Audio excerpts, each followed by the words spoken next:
જામનગરમાં અજ્ઞાત નરાધમે ગાય માતાને તીક્ષ્ણ હથિયાર વડે ગંભીર ઈજા પહોંચાડી। જામનગરમાં શ્રાવણ માસના પ્રથમ સોમવારે કોઈ નરાધમે નાગનાથ ગેટ વિસ્તારમાં ગાય માતા પર તીક્ષ્ણ હથિયાર વડે હુમલો કરી ગંભીર ઈજા પહોંચાડતા જીવદયા પ્રેમીઓ અને હિન્દુ ધાર્મિક સંગઠનોમાં ભારે રોષ ફેલાયો છે। શહેરમાં કોમી શાંતિના વાતાવરણને ડહોળવાના સતત વધતા બનાવોમાં વધુ એક બનાવનો ઉમેરો થતા લોકોમાં ભારે રોષ ફેલાયો છે।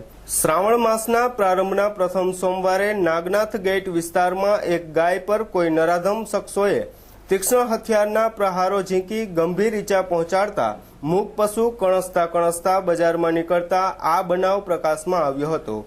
ગાય માતાની દયનીય સ્થિતિ અંગે જાણ થતા જીવદયા પ્રેમીઓ, ગૌરક્ષકો સંગઠનના કાર્યકરો અને હિન્દુ ધર્મના જુદા જુદા સંગઠનોના કાર્યકરો ઘટના સ્થળે દોડી આવ્યા હતા।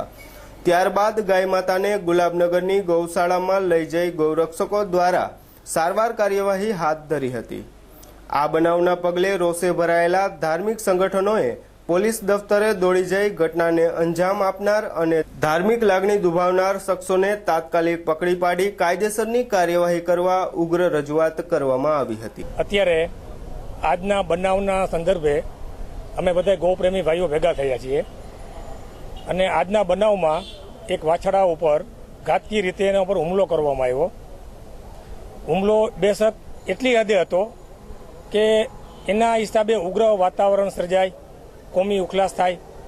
આવી પરિસ્થિતિને કાબૂમાં રાખવા માટે અમે ન્યાયતંત્રને રજૂઆત કરવા આવ્યા છીએ।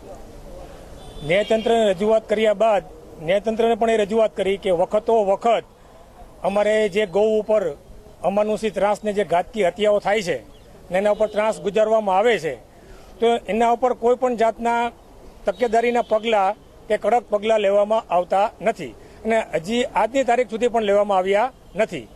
તો ન્યાયતંત્રને મળી શ્રી પરમાર સાહેબને અમે રજૂઆત કરેલ કે તમે શક્ય તેટલું ઝડપથી અત્યારે શ્રાવણી પ્રવેશ માસના જે તહેવારો ચાલી રહ્યા છે આનું તમે તપાસ કરી તાત્કાલિક અસરે તમે એનું હલ લાવો અને જે આવું કૃત્ય આચરનાર વ્યક્તિઓ છે એની સામે તમે કાનૂની પગલાં લ્યો। અને સાથોસાથ અમે ગૌરક્ષક સેના બધા મિત્રો આગેવાનો એ પણ એમને અલ્ટિમેટમ આપ્યું છે કે ધાર્યા સમયમાં અમને સંતોષકારક જો પ્રત્યુત્તર આપવામાં ન આવે તો ના છૂટકે અમે ગાંધી ચિંધિયા માર્ગે સદંતર અમે અનશનમાં જવાની અમારી બધાની તૈયારી છે અને આમાં અમને શક્ય તેટલો વહેલામાં વહેલી તકે અમને ન્યાય મળવો જોઈએ। ખાસ કરીને આવા પવિત્ર તહેવારોમાં વખતો વખત જે બનાવ બન્યો છે અને આવનાર દિવસોમાં પણ ગાય ઉપર કોઈ પણ જાતનો ત્રાસ કે અમાનુષી ત્રાસ અમે સાખી નહીં લઈએ એવી બધાને અમારી ગૌરક્ષક પ્રેમી ભાઈઓની નેમ છે અને આના માટે વખતો વખત અમે રજૂઆત કરી છે। હવે આશાસ્પદ અમને એક નવું કિરણ જે નહીં મળે, ન્યાયતંત્ર પાસેથી અમને ન્યાય નહીં મળે તો આવનાર દિવસોમાં અમે ગાંધી ચિંધિયા માર્ગે અનશન ઉપર જવાની તૈયારી રાખીએ છીએ। જય વચરાજ।